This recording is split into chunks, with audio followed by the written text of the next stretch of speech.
Well, hello again and welcome to episode 9 of how to build your own one-piece, one-of-a-kind guitar using relatively basic tools. Last episode was very dramatic and hardcore.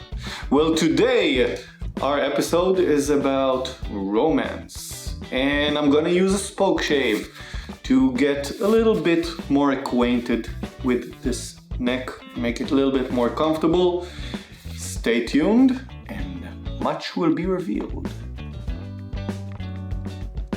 This is a spoke shave, and I'm gonna use it just to roughly shape the neck. I don't want to go and achieve the perfect shape right now. I'm gonna leave some wood on this guitar because the final contour of the neck will be created probably very close to the ending of this process, of this build.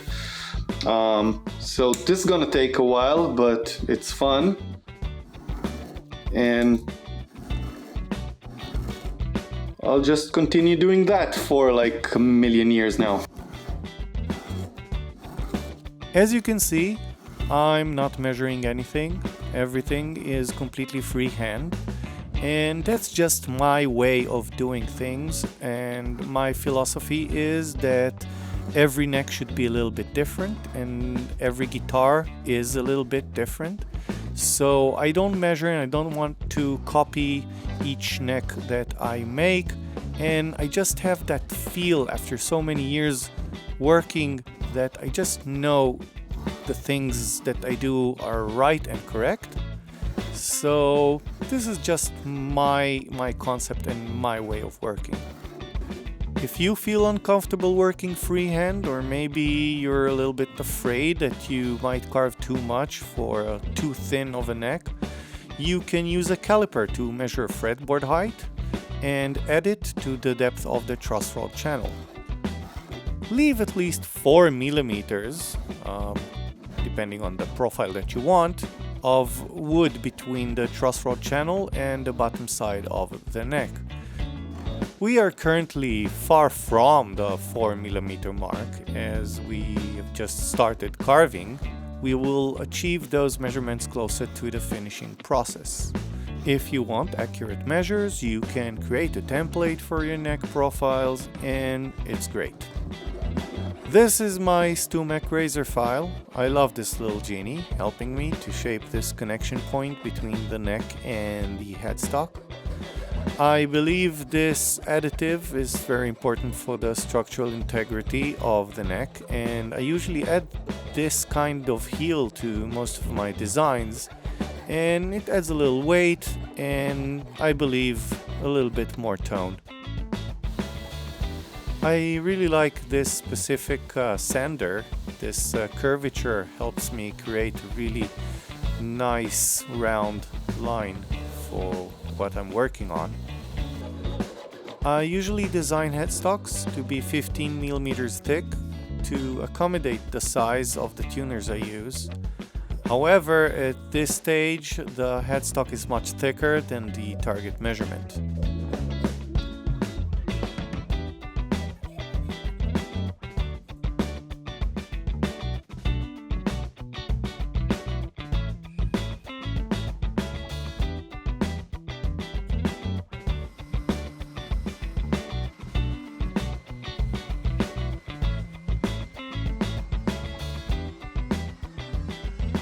We have this template that we made for the headstock.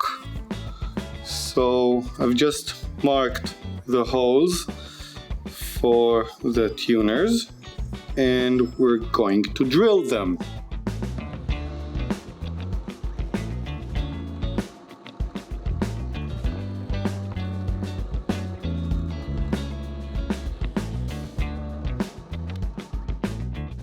These holes were created, as you saw, using a step drill to a measurement of 10 millimeters. And now that everything is wide enough, we can drill these holes to a perfect 10 millimeters using our drill.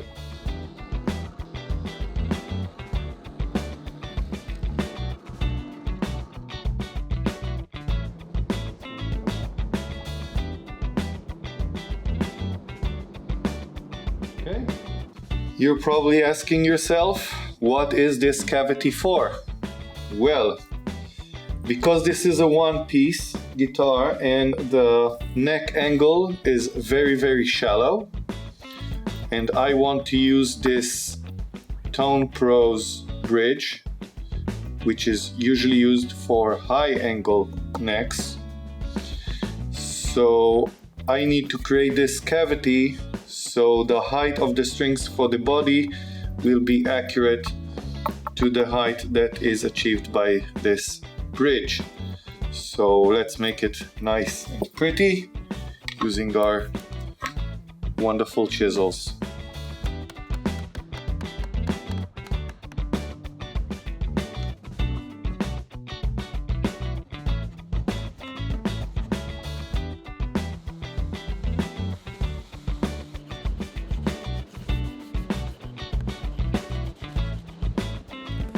I'm now starting to work on the arm contour.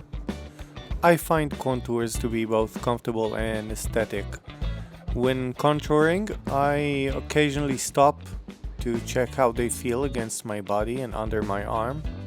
Based on this, I make any adjustments to make sure that the guitar is comfortable.